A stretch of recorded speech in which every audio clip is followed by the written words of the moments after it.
Welcome back to purely Islamic. इस्लाम ने 3 जगहों पर झूठ बोलने की इजाजत दी है। आइए सुनते हैं वो 3 कौन सी ऐसी सूरतें हैं जहां झूठ बोला जा सकता है।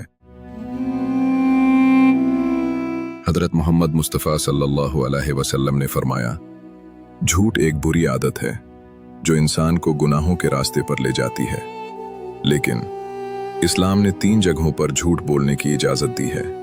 पहली जगह, जब कोई शौहर अपनी बीवी से बात करे ताकि उसका दिल खुश कर सके और घर का सुकून बाकी रहे। दूसरी जगह, जंग के मैदान में जहां हिकमत और तदबीर जानों के बचाव का जरिया बन जाती है।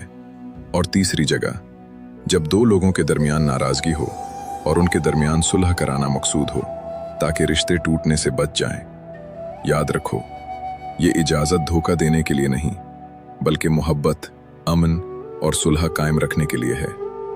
इस्लाम हर बात में हिकमत सिखाता है।